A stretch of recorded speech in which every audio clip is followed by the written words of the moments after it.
لا حول ولا قوة إلا بالله العلي العظيم.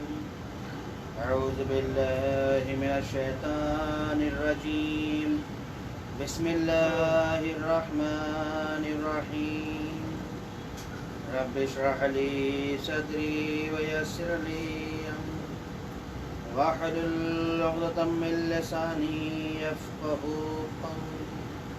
الحمد لله الذي هدانا لهذا وما كنا لنهتدي لولا أن هدانا الله.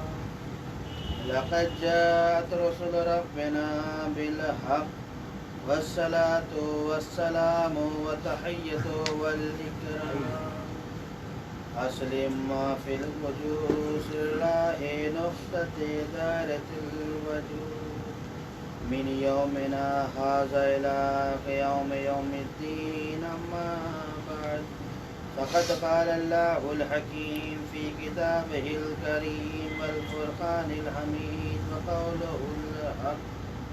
بسم الله الرحمن الرحيم. والتين والزيتون وطور سينين وهذا البلد الأمين. لقد خلقنا الإنسان في أحسن تقويم. اللهم صل على گزارش ہے کہ حمد اور 3 مرتبہ سورہ توحید تلاوت فرما کر وسیع حیدر ابن اقبال حسین رقیہ مشتاق بنت مشتاق علی کو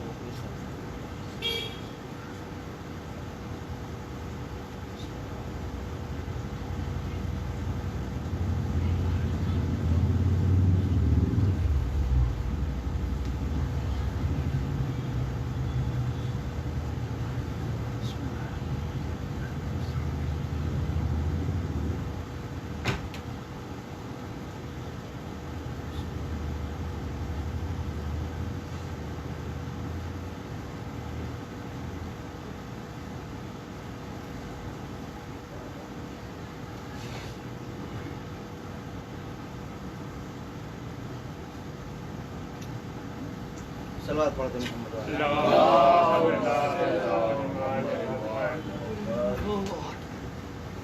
جان محترم جناب یوسف کہ جن کے بارے میں آپ تمام حضرات کو علم ہے کہ جناب یوسف کو کس طریقے سے کنویں میں ڈالا گیا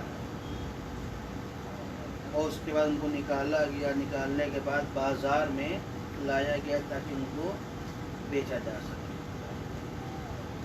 اب بیچنے کے لیے بہرحال وہاں پہ دستور یہ تھا کہ جب کسی کو بیچا جاتا تھا تو لائن لگا کر لوگ آتے تھے اور جس کی بولی سب سے زیادہ ہوتی تھی اس کو وہ مال یا وہ آدمی یا وہ شے دے دی جاتی تھی. اب جناب یوسف کو بیچا جا رہا ہے. قطار اور لائن لگی ہوئی ہے جناب یوسف کو خریدنے کے لیے.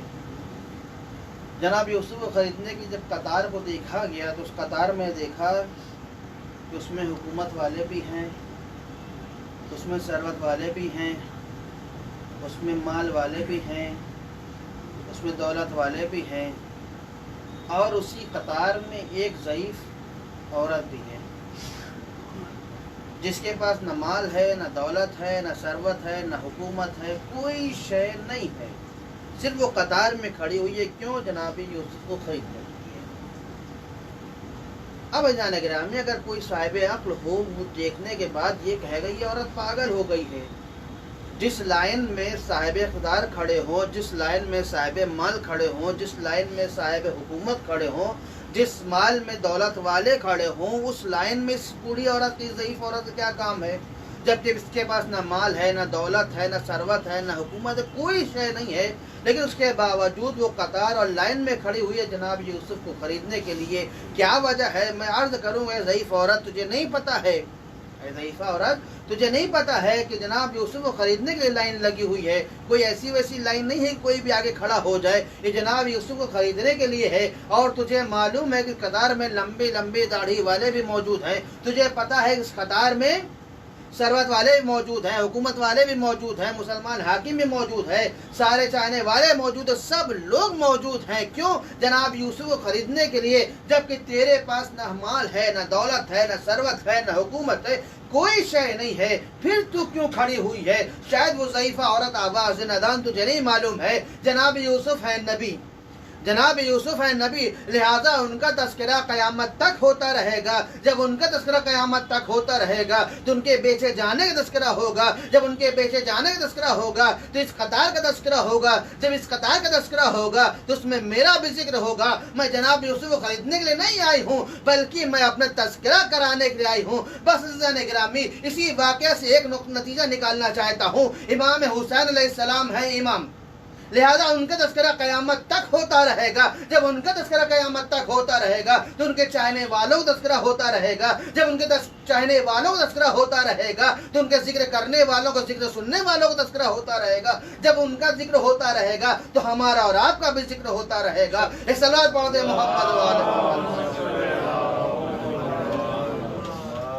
لہذا جب ان کا تذکرہ ہوگا تو بہرحال ہمارا اور آپ کا تذکرہ ہوگا کہ فلاں صاحب تھے جو مجلس پڑھا کرتے تھے، فلاں صاحب تھے جو مجلس میں جایا کرتے تھے، فلاں صاحب تھے جو گریہ کیا کرتے تھے، ہمارا اور آپ کا تذکرہ ہوگا۔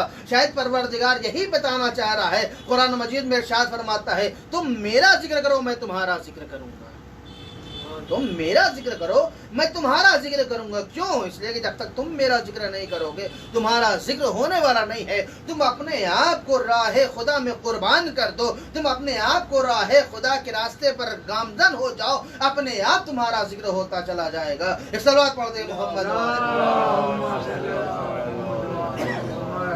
تو پروردگار عالم نے قرآن مجید میں ارشاد فرمایا والتین، قسم ہے تین کی، والزیتون، اور زیتون کی قسم، وطور سینین، اور اس کوہ طور کی قسم، وہذا البلد الامین، اور تو شہر مکہ قسم جس میں ہمارا امین رہتا ہے۔ لقد خلقنا الانسان فی احسن تقویم، کہ ہم نے انسان کو احسن تقویم کی منزل پر فائز کیا، یا یہ زبان الفاظ بدل کے کہا جائے کہ ہم نے انسان کو اشرف المخلوقات بنایا ہے۔ اب عزیزان گرامی، اگر ہم یہ دیکھیں کہ ہم نے کوئی چیز مثال کی طرف بیان کی آپ سے اور آپ نے سن لی، اس لیے کہ متکلم و مخاطب میں ایک چیز ہوتی ہے، انسان جو متکلم یعنی کلام کرنے والا ہے وہ یہ دیکھتا ہے کہ ہماری باتوں کو سنی جا رہی یا سنی نہیں جا رہی،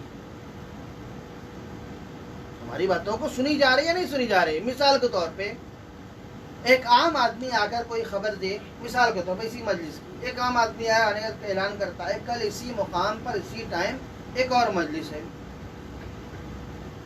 آپ نے سنا، ایک کان سنا ایک کان سے نکال دیا، لیکن وہیں پر کوئی عالم دین آ کر آپ سے کوئی بیان کرے کہ مثال کے طور پہ کل فلاں مقام پہ فلاں جگہ پہ فلاں وقت پہ مجلس ہے، تو آپ ان کی باتوں کو سنیں گے بھی اور سمجھیں گے۔ لیکن اگر وہیں پہ اور آگے بڑھ جائیے، ہمارے سامنے کوئی مجتہد آ کر کوئی بیان کرتے، تو اس کا مطلب یہ ہے کہ ہم کو سننا بھی ہے، سمجھنا بھی، اس کی اطاعت بھی کرنی ہے۔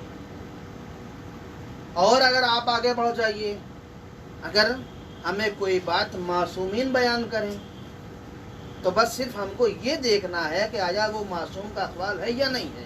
اگر وہ واقع معصوم کا اقوال ہے تو ہم کو اس کی اطاعت کرنا واجب ہے۔